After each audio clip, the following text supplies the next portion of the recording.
Top Notch family, what is going on? So, we got some breaking news in the NFL world involving the Atlanta Falcons. It looks like they're making a major change as MICHAEL Penix Jr. is expected to take over at QB with Kirk Cousins going to the bench. Now, the reason why this is such a big deal is because if you guys didn't know, the Atlanta Falcons paid Kirk Cousins in the offseason. And when I say they paid him 4 years, $180 million. $100 million total guaranteed. $90 million guaranteed at sign. He got a $50 million signing bonus and an average salary of $45 million. Now, obviously, they drafted MICHAEL Penix at the same time. They drafted him at the 9th overall pick in the draft, of course. And the big question was, is Kirk Cousins going to return into the Kirk Cousins that we all know after this injury? And everybody was shocked that, the Minnesota Vikings are moving on from Kirk Cousins. They didn't want to pay him.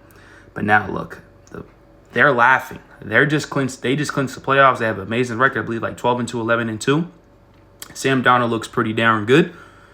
Now you're benching a $180 million quarterback.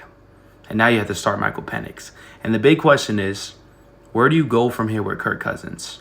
Do you put him back at the quarterback position next year? Does he improve next year? But the only thing is he's only going to get older. And then do you bench MICHAEL Penix? That's going to mess with his confidence. It's terrible. This is a terrible position the Atlanta Falcons are in. And so backing up the claim of why they benched Kirk Cousins, this year he had 3,508 yards. That's cool. He started off the season very mediocre. And then middle of the season, he started playing really, really good football. They had a winning record, I believe 6-2 or 5-2 around there. And then lately struggled dramatically. As you see, the last two games against Tampa Bay and the Dallas Cowboys, he had 7 touchdowns. After that, he hasn't scored a touchdown until last night, where he only had 1 touchdown in 112 yards against the Raiders and only put up like 15 points.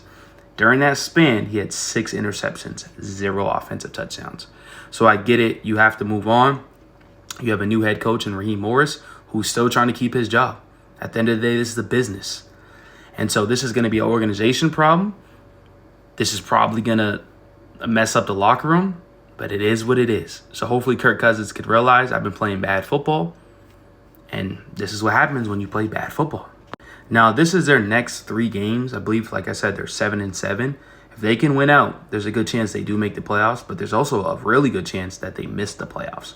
A winnable game against the Giants, a winnable game against the Commanders, and a very winnable game against the Panthers.